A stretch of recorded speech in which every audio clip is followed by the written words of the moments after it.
What's going on, guys? It's your boy Bo, and we're back with another video today. And today's video is going to be real similar to what you've seen before on my channel. So we're starting season 2 of Quidditch 101 here on my channel. In preparation for the new Quidditch game that's dropping on September 3rd, which has been confirmed. So what I want to do for season 2 is kind of reiterate what we did in season 1. Season 1, we didn't know anything. Honestly, I didn't know anything going into it. But so season 2, we're going to really just dive more in depth as far as how to play Quidditch, how the field kind of flows, how the positions work together, and stuff along those lines. So this video is really going to be targeted more towards people that don't understand the game of Quidditch, or people that have never seen Harry Potter, or just don't know what's going on, right? So if you've played the game, or you know what Quidditch is, you're going to instantly catch up, you're going to instantly catch on to what's going on. But so this first episode is really going to be the basics, kind of reiterating what we did in season 1, just better. In regards to what's going on the channel, so I will go ahead and announce that on launch day, September 3rd, I will be doing a 24-hour live stream on YouTube. All of my content for Quidditch Champions upon launch day until I stop making content will be strictly on YouTube, and that's just to help me kind of keep things organized and everything in the same place. And if you're anything like me, you have a Roku TV, or maybe your TV doesn't have Twitch on it, I do want to give people the ability to watch my streams from YouTube on their TVs, because it just makes it more convenient that way. So yeah, I'll be doing a 24-hour live stream on YouTube starting that day. We'll also be doing a whole lot of giveaways on stream. I'll put more about that whenever it gets closer to time. We'll be giving away a couple. I'll give you guys the option to get the game, because I do know that it's going to be $30 upon launch, and I do want you guys to get your hands on the game as well. So we'll be giving out a few codes for that. So follow my Twitter and my YouTube. Both of those are Bo_QWC for Quidditch World Cup. Follow those, and I'll be putting more info on those as time gets closer. Like I say, we'll be giving out. I want you guys to play the game, because I'm a big fan of the game. I want you guys to be a big fan of the game. And as always, guys, this has been your boy Bo, and I will see you on the Quidditch pitch.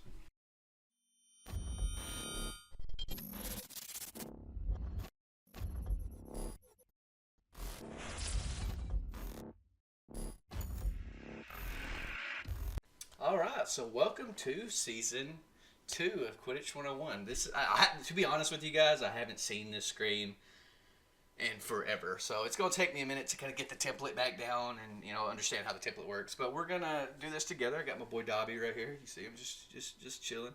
He's gonna be kind of accompanying us throughout our little presentation, I should say. So let's go over the basics. Like I said, this video is going to be for people that don't really understand the game of Quidditch and don't really understand the roles.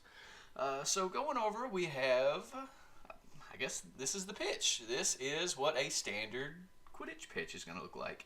You have your red rings here, your blue rings here. So these are the essentially the goals. If we want to compare this to like FIFA or football, soccer, however you say it, these are your goals. These are what you're going to score the ball through, essentially. I'm making this as simple as I can, right? So kind of bear with me here. We have 3 balls that are used in the game of Quidditch. You have the quaffle, which is the standard ball that people play with and score with. It's worth 10 points if you score it through the goal. You have the bludger, which is your more defensive style ball that's in play. So these are going to be controlled by the beaters. And they pretty much are all over the pitch. So they're really the defensive. It's kind of how I'm going to go more into detail about that here in a little bit.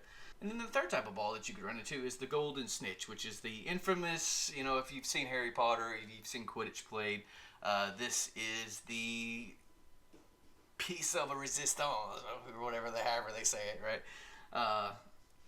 This is your key to victory in a lot of cases. Now, in the Quidditch Champions game, we still don't have much information as far as how the scoring for this snitch is going to work, but we do know it's going to be in play. It's going to be something that players can look forward to grabbing and helping their team get the win. So going into depth as far as positions go. So in standard Quidditch, there are 4 positions that are on the field.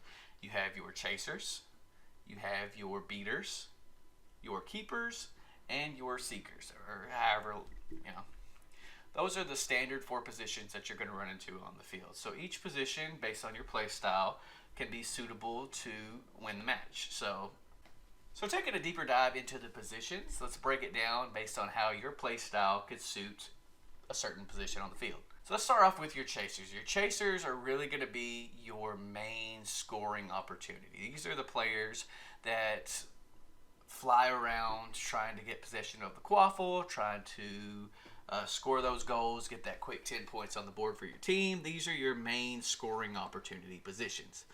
Now, players that are more suitable to these type of positions are going to be, if I were to compare it to other games, like let's say a hero shooter, these are going to be your damage characters and flank type characters, right? If we were doing like an Overwatch or something along those lines, these are going to be your flank and your damage characters. They're the ones that are really just kind of hammering the other team, trying to get in the objective, trying to get those points. And if you want to compare it to a Call of Duty mindset, these are going to be your objective, like sub type players that are really just trying to get in the hard points, trying to capture flags. That's essentially, if you're suited to that role, the chaser's probably going to be where you're going to be most comfortable at. Going over the beater role. Now, beater is going to be more of a defensive style role. So if I were to compare it to Overwatch or a hero shooter, these are going to be your more tanky type characters. Or if I were doing Call of Duty, they're going to be the more AR-based characters. They're going to be the ones that are really sitting back, kind of watching over the field, making sure that your team is well defended, kind of being that just annoying guy off to the side, right? So it's really of a tanky character. So if you're more inclined to play a tank in Overwatch or more of an AR in Call of Duty, you're probably going to be more suited to a beater type role. Now, going into the Seeker role, the Seeker is more of a, if I were to compare it to Overwatch, it's more of a support, healer. If you want to do Call of Duty, this is more of a hardcore objective type player. So if you're like in Overwatch, if you're more inclined to kind of help your team get information or just provide that extra little support amongst trying to, everybody else is capturing objectives, they're pushing the payload, or they're capping flag in Call of Duty or something along those lines. If you're somebody that likes to kind of sit back and play a little bit slower, kind of help out where it's needed, I would feel like the Seeker role would be a little bit more inclined to that type of play style. It's a hardcore objective style play style because, you're chasing a golden snitch. So, if that's your cup of tea, you might want to try Seeker. And then the last role or last position that I want to touch on would be the Keeper role. So the Keeper is a really laid back, kind of the IGL of the team, right? So your keeper is going to keep everybody level-headed throughout the match. So if you're a real, let's say you're not necessarily wanting to be in everybody's face, you're not really, you're not the guy that goes in the hills, you're not the guy that pushes the payload, you're not the guy that does a lot of damage, but you're still, you're really in-game smart. Keeper is probably going to be your best situation there. The keeper is pretty much over the entire field because if you think about it, you're sitting back guarding the goalpost. You're kind of chilling, watching over everything, making sure everything's kind of going as planned.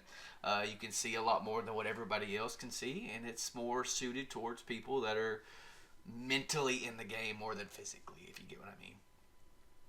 So it's definitely a more support style role if you're inclined to play a support in Overwatch or Paladins, or you're more of a just a supportive player. Definitely try out the Keeper role.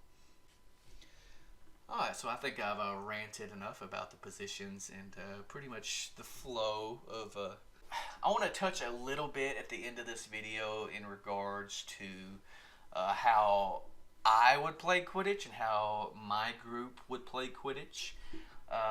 It's a little bit more advanced, so I would say, obviously you have your basics down now, you know what the balls are, you know what the positions are. Now you're trying to implement a little bit of strategy / competitive play into your gameplay, right? So obviously, if you break down the pitch, you have your left side and right side, or if you're looking up and down the field, you have your enemy side and then your side, or red side and blue side. Either way, you know that there's two sides on the pitch, right?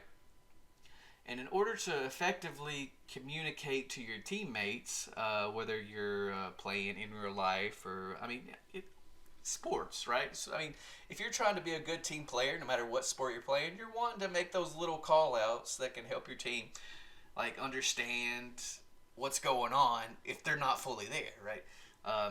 So let's break the pitch down into 4 categories. You got 5, but 4 is really where the difference starts to come into the picture, right?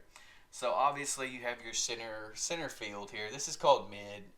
Obviously you make a mid call out. People know what you're talking about, no matter what game you come from, what esport you come from, competitive scene. Like, if you say mid, people are gonna know what you're talking about. So you have mid here, right in the center.